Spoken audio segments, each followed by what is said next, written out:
Oh my goodness. More have sprouted.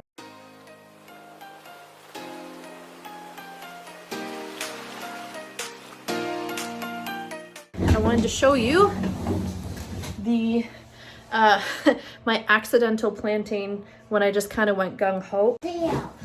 All right, third attempt at showing you this.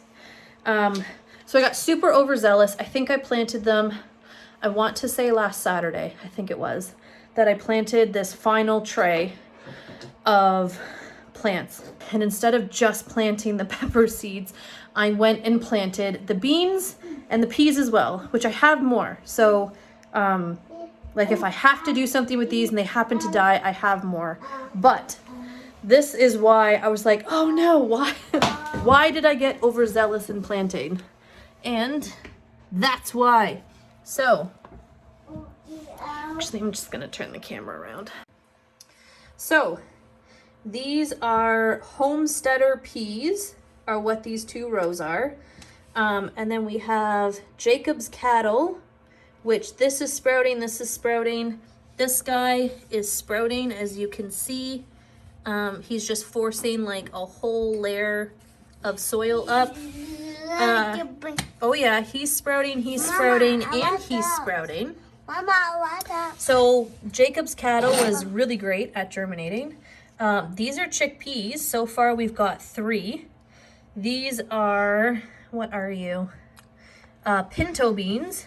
And 1, 2, 3, 4, 5 for sure are sprouting. 1, 2, 3, 4, 5. This row here is the Zenith, the black beans, and as you can see, they have just immersed like giants. This row here is Dutch brown beans, and we've got 1, 2, 3. Oh, all of them have sprouted for sure. See, I can see the roots in there, and then I can see he's actually sprouting as well. Joseph, you gotta move your head, bud. Thank you. So then we have red kidney beans, and he's sprouting for sure. I think he's sprouting, yeah, because there's a hole right there that you can see. I think he's sprouting, and that's why the soil is moving. And then these guys are sprouting. And then the funny part is the whole reason I grew these was for the peppers, and they haven't sprouted yet. But we have the chili de arbol and the cayenne peppers, which are the whole reason I started this entire tray. So yeah, those pepper plants are the whole reason I started that tray, and they haven't germinated yet. So fingers crossed that they are going to germinate, but I am going to throw the plant trays underneath all of these. So that way, hopefully my watering time will be cut down. Anyway, I will show you guys how we're gonna go about transplanting these tomatoes, nasturtiums, broccoli, and cauliflower into red solo cups. We're not transplanting them outside. It is still too cold. I don't know how thawed the ground is, but we have, this coming week is going to be our warmest week. We are zone 5, 5A or 5B. I think it's 5B. I don't know. So these are the nasturtiums. So they're almost the height of the shelf height, so they definitely need to be transplanted. The broccoli is falling over, see, so like, let's see if we can get in there. There you go. See, it's like falling over, and they're starting to grow over themselves, so I'm gonna have to untangle them, and then I'm gonna transplant them. The peppers are gonna be coming up soon. See, so some of them are growing. Let's see, there you go. So these are the leaves that emerge when the seed breaks, and this is their first true set of leaves. So some of them are bigger. I don't know, can you see my finger? There it is. I have to find my finger. Okay, so that's like some of them are bigger. But I think that they can probably wait a week or 2 at least, unless they go on a massive growth spurt. I definitely think that they could wait a week or 2 to be transplanted until they're a bit bigger. But the tomatoes are starting to grow their second pair of true leaves. So I definitely think it's time for them to get transplanted. So these are the San Marzano. And so this right here is the first pair of true leaves. And then you can see growing in the center here is the second set of true leaves. So the real leaves that are growing. So I am going to transplant them. I'll show you guys how I transplant them. I have transplanted tomatoes before, I think. Okay, so see how tomatoes have these fuzzy little stems? So what a tomato can do along its stem is it can grow roots all the way up that stem. So when we transplant, we're actually going to be planting it pretty much like up to the first pair of leaves. And that's just to make sure that it has a really good root system going on, and just to help stabilize it and let it grow taller and things like that. So we're going to do that with tomatoes. My nasturtiums are nice and strong and tall. I have more up top, but my broccoli just looks very weak. So I don't know how that's gonna go. So if they die, no big deal. My apples are nice and strong. Oh, these peppers actually. So here, so this is a different grow light than the ones in the other sections. I only had one of those. And again, I needed to save money where I could, so I bought cheaper grow lights. Next year I'll invest a bit more. But these peppers already have like huge first true leaves going on.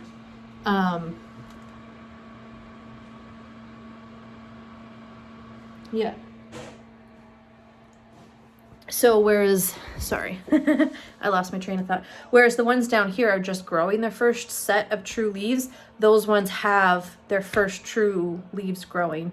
So they definitely have a head start on these. But the ones down here are just paprika and pepperoncini. I might be saying that wrong. But that's okay. That is the majority of my peppers, and I need them to be nice and strong and do well. These guys were just kind of a secondary buy to just add a little bit more spicy peppers, and then the paprika was just if I could make paprika with it. The tomatoes we're going to try and grow vertical so we can get the plants closer together. And then I've got cucumbers, peas, beans to grow vertical as well. So we have to also get something into the ground that they can grow on.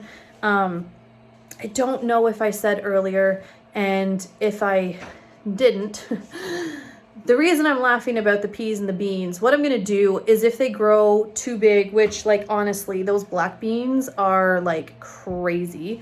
They grew so fast, which is amazing. So if they grow too quickly for me, what I'm actually going to do is I've got some containers out back, and I'm just going to fill one of them with some soil, and I'm going to grab like some bamboo sticks and make a teepee. I might grab a few containers, but anyway, I'll grab a bunch of containers, fill them with soil, and get the beans growing in containers along the teepee, so that way I don't waste them. And then we'll also, if I have to do that, we can also see an experiment on like how well they grow in the container versus out in the garden and stuff like that. All right, so these are the 1020 trays. I have no idea if these will fit inside. What?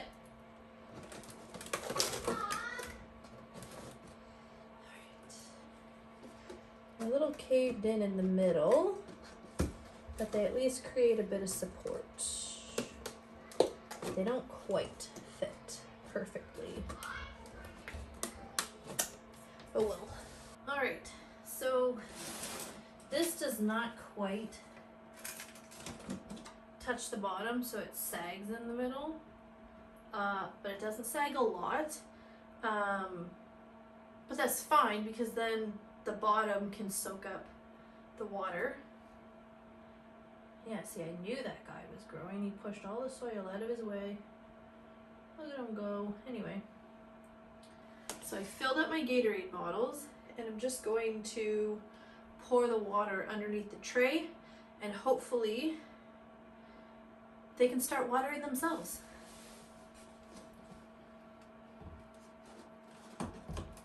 No, I'm gonna take it out.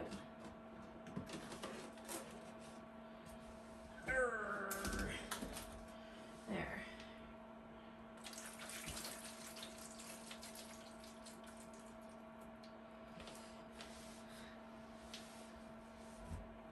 We'll see how smart this was in about 10 seconds. So these are 710 milliliters each. So that's like almost 1.5 liters in there.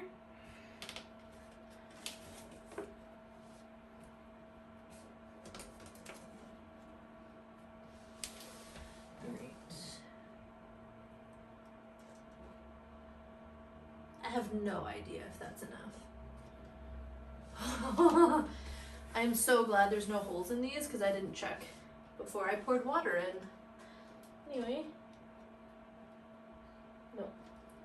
We need more. Oh. Oh yeah.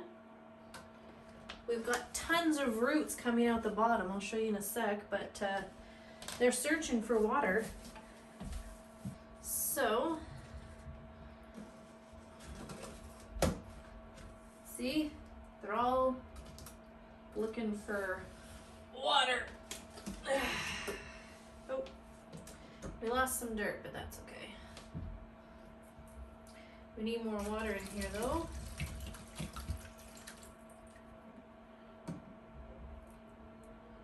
Nah, we're just gonna do it. Just gonna do it. All right. Now let's see if the bottoms get wet. All right, so it's in. Oh yeah, okay.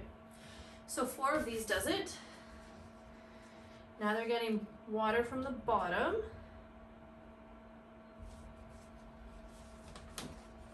Oh, that's a lot sturdier. All right.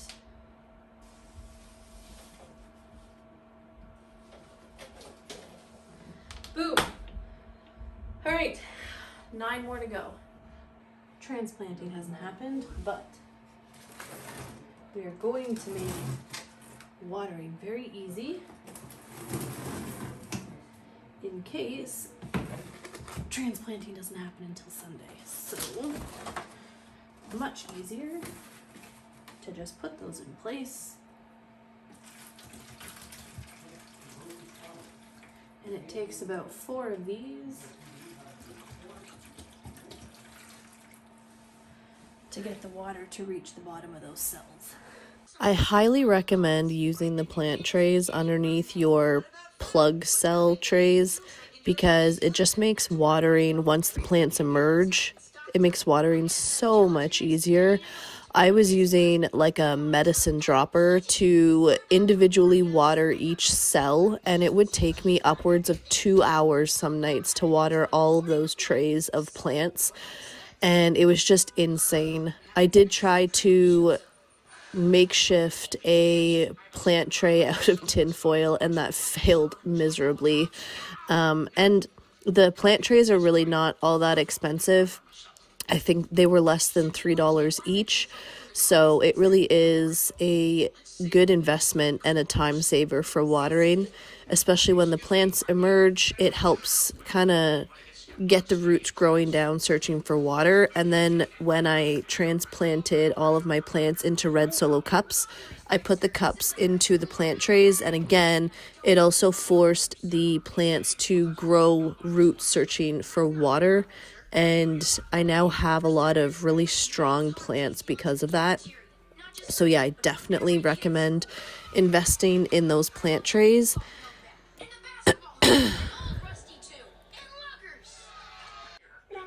The easiest way to do this is to just throw the plant tray into the plant stand and then add the water to that and then put your plug tray in afterwards. And then all I was doing, since our floors are not level, I was just making sure that the cells in the corners were able to get water from down below. Since the middle sags, I didn't have an issue or any worries as to whether they were going to get water. It was just more the very side rows, the very outside perimeter cells were what I was worried about, whether they were getting water, and then figuring out which way the floor tilted to make sure that all of the cells were getting enough water.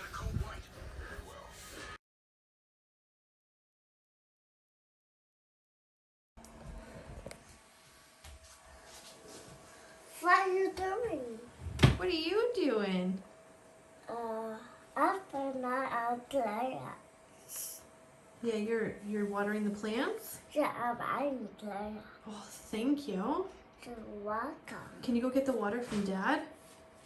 Mm. It's on the counter. It's on the sink.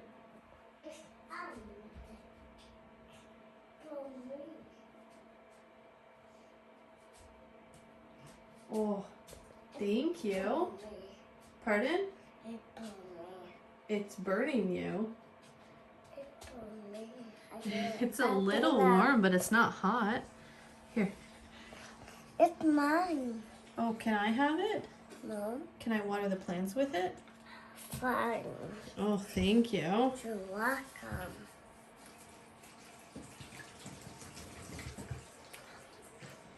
There you go. Thank you. Thank you. Thank you, Dada. Welcome. Yeah, now one.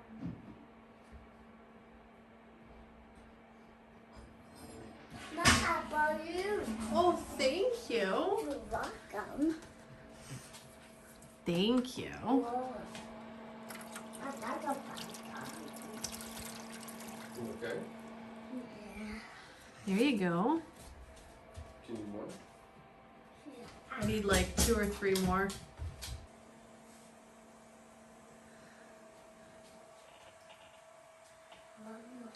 Yeah. Mom, Yeah. for you. Oh, it's for me. Thank you. You're welcome.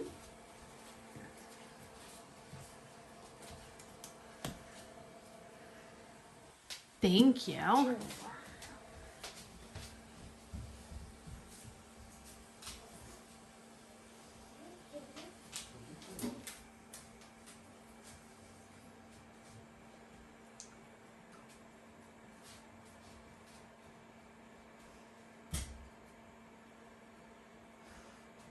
Mom, Yeah. it's for you. Oh, it's for me. Thank you.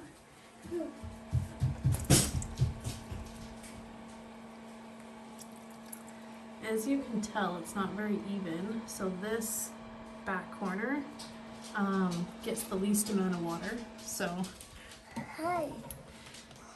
I got that one. trying to fill it up to make sure that the back corner plants I can got get that watered. So That's it. that should be No good. needs any more. I think we're all right, sir. Yeah.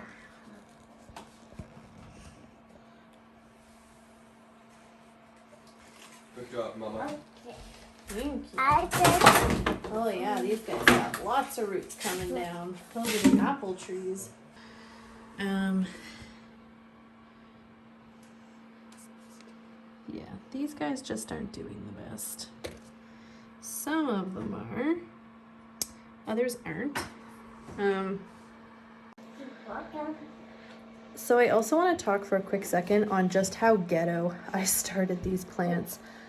This is a little like mini greenhouse I got from Amazon, and I think it was like $70 when I ordered it online. I ordered 2. One got lost. I ordered them at the end of November. I think start of November. I got one by the end of November, and the other one just never showed up. So I got a refund for it, but I only had one, and I don't know if you saw the tin foil that was underneath the plants, like underneath the cells, but I literally tried making like plant trays out of tin foil, and it didn't work, obviously, because the tin foil was not durable.